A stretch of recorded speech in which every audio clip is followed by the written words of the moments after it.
Les dernières années n'ont pas été favorables à Brandywell. Après s'être mariée en 2e année d'université, elle n'a pas réussi à concilier ses études et sa vie de famille, et a été contrainte de prendre un congé académique. Quelques années plus tard, le mariage de Brandy a finalement échoué, et elle a quitté son ex-mari pour s'installer dans la petite ville de Brownsboro, située à l'est du Texas. La jeune femme était déterminée à terminer ses études et à obtenir son diplôme d'enseignante, mais avant cela, elle devait accomplir une chose.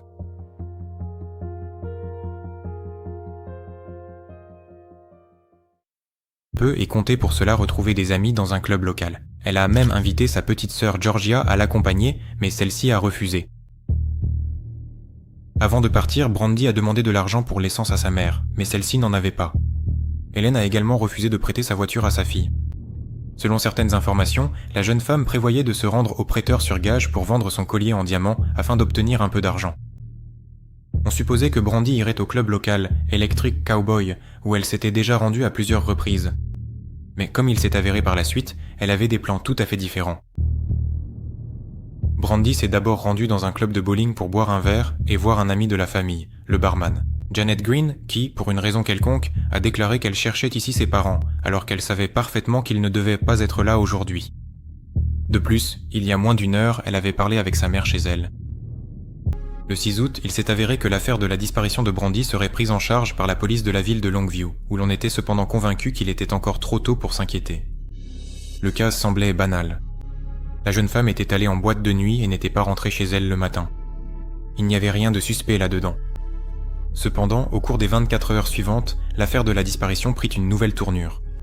L'attention de la police fut attirée par une Pontiac noire retrouvée abandonnée sur le bord de la route. Quelqu'un avait appelé la police pour signaler que la voiture était garée au même endroit depuis plusieurs jours. De plus, d'innombrables voitures étaient impassées, emportant avec elles les odeurs dont les experts avaient besoin. Lors de l'inspection de la voiture, plusieurs éléments ont été découverts, ce qui a donné matière à réflexion aux officiers. Ainsi, un sac à main et un téléphone portable se trouvaient sur la banquette arrière. Il est peu probable qu'une jeune femme de son âge ait quitté la voiture de son plein gré sans son portefeuille et son téléphone. Un bidon a été trouvé dans le coffre. Cependant, les proches et amis de Brandy ont douté qu'il lui appartienne réellement. Selon Helen Wells, sa fille n'était pas la personne la plus prévoyante. D'un autre côté, un autre détail concernait la position du siège conducteur. Brandy mesurait environ 155 cm, mais le siège était reculé au maximum. Il est peu probable qu'elle ait pu conduire la voiture avec le siège aussi reculé. Dans l'habitacle de la voiture, on a trouvé une serviette avec un numéro de téléphone écrit dessus, qui, comme il s'est avéré, appartenait à un garçon du club. Ce dernier a accepté de venir au commissariat pour témoigner. Selon le rapport,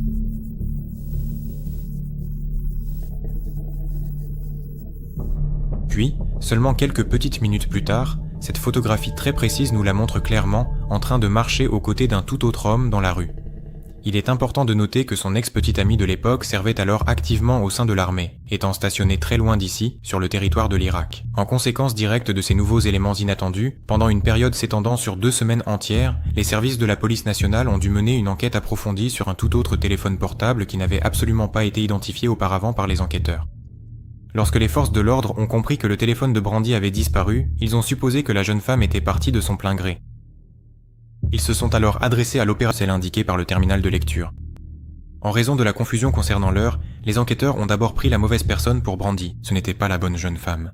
La véritable Brandy était arrivée au club un peu plus tôt. Ainsi, pendant 6 semaines, la police a cherché quelqu'un d'autre que Brandy Wells, et les chaînes de télévision montraient une personne totalement différente.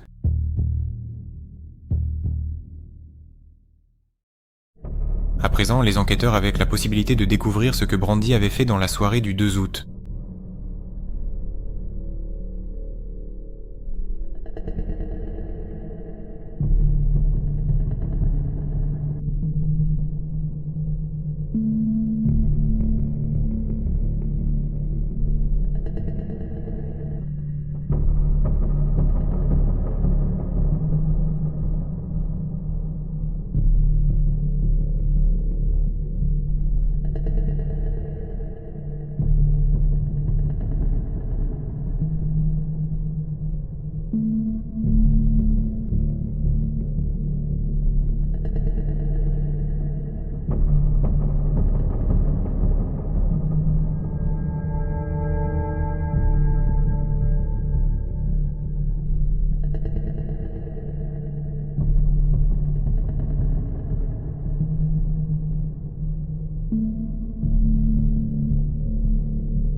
Donc elle est entrée dans le club et en est repartie après quelques heures.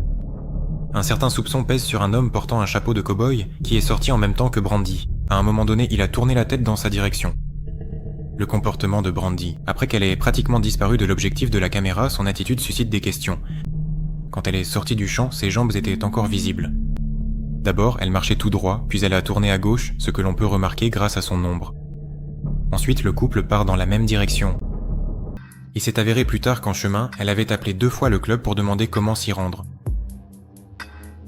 Il est possible que Brandy ait prévu de rencontrer là-bas un garçon qu'elle venait de connaître et qu'elle ne connaissait pas très bien. C'est pourquoi elle a proposé à sa sœur de l'accompagner. On a également appris plus tard que la jeune femme avait aussi proposé à sa marraine de lui tenir compagnie cette nuit-là. Tout cela peut indiquer que Brandy était quelque peu inquiète à propos de son déplacement et avait besoin du soutien de quelqu'un de proche, d'un membre de sa famille. Il existe une autre version. Peut-être que Brandy n'avait pas convenu directement d'une rencontre là-bas avec quelqu'un.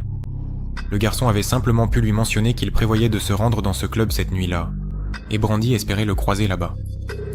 Cependant, la police a déclaré que son téléphone portable avait été vérifié et qu'il ne semblait pas qu'elle ait parlé à qui que ce soit ce soir-là ou qu'elle ait prévu de rencontrer quelqu'un. Selon la deuxième théorie, Brandy a été enlevée par un inconnu. Les proches de la jeune femme disparue sont convaincus qu'elle a été enlevée peu après être sortie du club et que c'est le criminel qui a emmené Brandy dans sa propre Pontiac avant d'abandonner la voiture sur le bord de la route. Bien que les caméras de surveillance n'aient pas enregistré comment la jeune femme a rejoint sa voiture, étant donné le nombre important de personnes qui entraient et sortaient du club, il semble peu probable que quelqu'un ait pu attraper Brandy sans attirer l'attention. Il n'est pas exclu que la jeune femme soit montée sur le siège passager sous la menace. La troisième version de la disparition de Brandy est qu'elle serait devenue la victime d'un bon samaritain. Elle, la voiture a été retrouvée entre Longview et Tyler, et apparemment, elle rentrait chez elle. Peut-être sur le chemin du retour, la voiture est tombée en panne d'essence, et la jeune femme a décidé de demander de l'aide aux automobilistes de passage, mais elle est tombée sur la mauvaise personne, qui a profité de la situation à ses propres fins. Lorsque les policiers ont essayé de déplacer la Pontiac du bas-côté, le moteur de la voiture ne démarrait tout simplement pas. Ils ont alors décidé d'ajouter de l'essence dans le réservoir, mais cela n'a rien changé. Après que la voiture a été remorquée de force par une dépanneuse, il s'est avéré que la clé utilisée par les policiers pour essayer de démarrer la voiture n'était pas d'origine, ce qui a déclenché le système anti-vol et empêché le moteur de démarrer. En raison du fait que les policiers ont ajouté du carburant dans le réservoir, nous ne saurons jamais combien d'essence il y avait dans la voiture, au moment où elle a été abandonnée et s'il y en avait eu du tout. L'angle sous lequel la voiture était garée, avec la porte entrouverte, il est peu probable que Brandy ait abandonné sa voiture dans un tel état, en laissant à l'intérieur tous ses effets personnels, y compris son sac à main et son permis de conduire. Tout cela indique que la voiture a été laissée là par quelqu'un d'autre. La voiture n'a été examinée par les experts criminels que plusieurs jours plus tard. Pendant ce temps, une personne inconnue aurait pu revenir à la voiture et détruire toutes les preuves, y compris les empreintes digitales. J'aimerais entendre vos hypothèses concernant la disparition de Brandy Wells. Je vais vous laisser quelques questions à méditer et je vous invite à y répondre dans les commentaires sous cette vidéo.